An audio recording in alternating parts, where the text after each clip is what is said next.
Hello and what's up beautiful students, how are you all? Welcome back, myself Shamim and I welcome all of you on my YouTube channel Brainstorming Knowledge। और आज की इस video में हम करने वाले हैं क्लास 10th मैथमेटिक्स एक्सरसाइज 1.1 का 5th क्वेश्चन।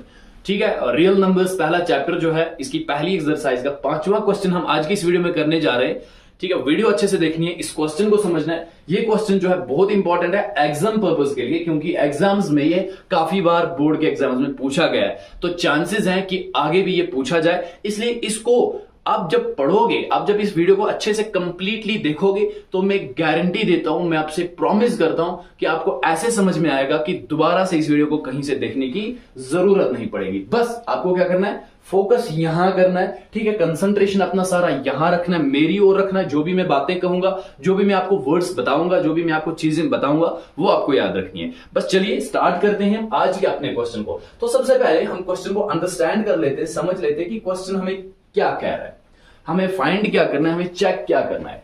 देखिए, check whether 6n can end with the digit 0 for any natural number n। कहा जाता है कि चेक कीजिए कि क्या 6n 6 पावर n क्या ये एक नंबर एंड होगा डिजिट 0 के साथ। अगर हम n का कोई भी वैल्यू दे, अगर हम n का कोई natural number for any natural number n, यानी कि जो 6 पावर n है, 6 पावर n, इस n का अगर हम कोई भी नंबर दे, से 1 दे, 2 दे, 3 दे, जो भी दे, जो भी नंबर आएगा, क्या वो 0 से एंड होगा? क्या कोई ऐसा नंबर होगा कि 6 पावर कुछ भी हम दे, रेज़र पावर कुछ भी दे, क्या ये 0 से एंड वो नंबर होगा या नहीं?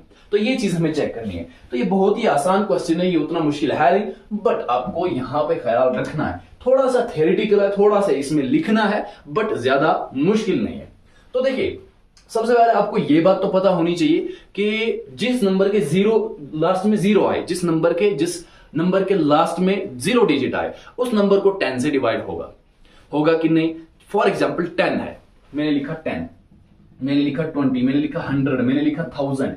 ये सारे नंबर जो है इनके लास्ट में जो है 0 है, तो इसको भी 10 से डिवाइड होता है, इसको भी और इसको भी। इट मींस कि इन सबका फैक्टर जो है दैट्स 10 इन सबका फैक्टर है। लेकिन 10 के बगैर कुछ और भी फैक्टर्स हैं इनके, जिनसे इनको एग्जैक्टली डिवाइड होता है। दैट इज कि जिसके लास्ट में 0 हो उसको 2 से और 5 से भी होगा कि नहीं। अगर 10 से एग्जैक्टली डिवाइड होगा, 10 के तो खुद फैक्टर्स हैं 2 और 5, है कि नहीं।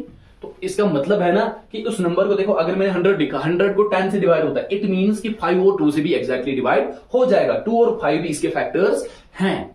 ऐसे ही हमारा यहां पे ये क्वेश्चन है कि अगर 6n 0 से एंड होगा, इट मींस कि जो नंबर 0 से एंड होता है उसका फैक्टर 2 और 5 और 10 भी होगा। क्लियर? तो हम इसको ऐसे लिखेंगे, मैं इसको इरेज कर लेता हूं। आप अपनी कॉपी पे, आप अपनी नोटबुक मेंटेन कीजिएगा, आप ऐसे ही लिखिएगा।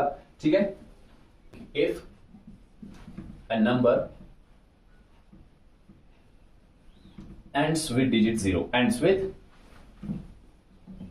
digit 0, then it should be divisible by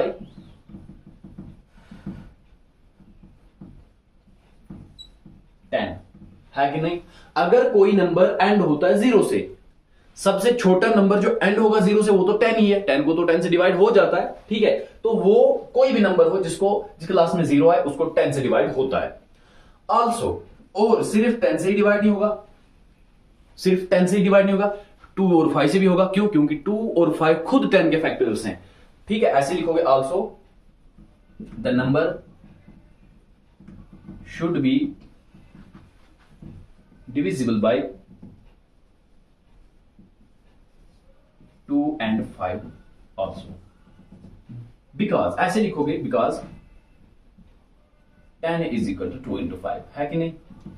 ठीक है, यहां तक हमने अच्छे से समझ लिया। क्या आपको अच्छे से यहां तक समझ में आया कि वो नंबर जिसको 10 से डिवाइड होगा उसको 2 और 5 से भी डिवाइड हो जाएगा, क्योंकि 10 खुद 10 के दो फैक्टर्स हैं 2 और 5, उस नंबर के भी 2 और 5 फैक्टर्स होंगे। तो ठीक है, यहां तक समझ में आया आपको। अब अगर हम देखें 6 पावर n, ये हमारा नंबर है, ये हमारा नंबर है, हम इसकी प्राइम फैक्टराइजेशन कर लेते हैं। अगर इसकी प्राइम फैक्टराइजेशन में ये 2 और ये 5 आया, इट मींस कि इस नंबर को भी फिर 2 और 5 के फैक्टर्स होंगे और उसके आखिर में 0 हो सकता है। ठीक है, तो क्या करेंगे हम, 6 पावर n जो है इसकी प्राइम फैक्टराइजेशन करेंगे। हम ऐसे लिखेंगे, the prime factorisation of prime factorisation of 6 power n। देखो मैं ये लिख क्यों रहा हूं, मैं इसलिए लिख रहा हूं कि बहुत सारे स्टूडेंट्स ऐसे हैं जिनको लिखना होता है, जिनको अपनी नोटबुक मेंटेन करनी होती है ताकि बार बार उनको वीडियोस ना देखनी पड़े, वरना मैं आपको डायरेक्टली ही सिंपलीफाई करके दिखा भी सकता था। बट नहीं, मैं आपको पूरा सेंटेंसेस, पूरे लाइंस, पूरे स्टेप्स दिखा रहा हूं ताकि आपको कोई प्रॉब्लम ना आए। बेसिक मैथमेटिक्स से हम स्टार्ट किया था और बेसिक के साथ साथ चलते जाएंगे, आगे जो भी कॉम्प्लेक्स या कॉम्प्लिकेटेड चीजें आएंगी उनको अच्छे से समझेंगे, बेसिक से समझेंगे। तो 6 पावर n की हमें प्राइम फैक्टराइजेशन करनी है, तो 6 पावर n को ऐसे लिखेंगे ना, 6 की प्राइम फैक्टराइजेशन करनी है तो 2 into 3 आएगा, 2 3 होता है ना 6, एंड ऊपर n है तो इन दोनों के ऊपर भी n पावर रहेगा।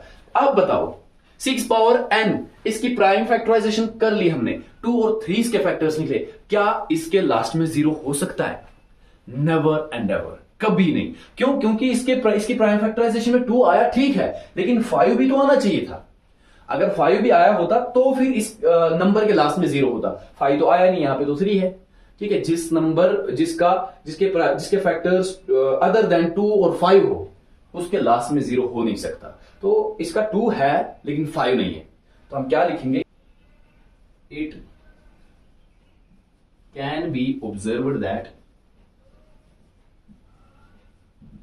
5 is not in the prime factorization of, is not in the prime factorization of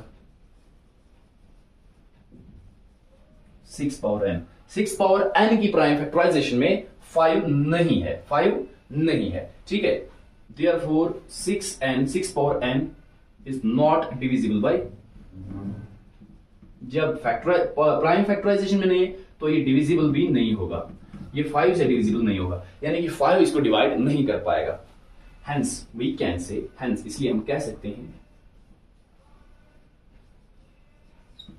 that कि 6n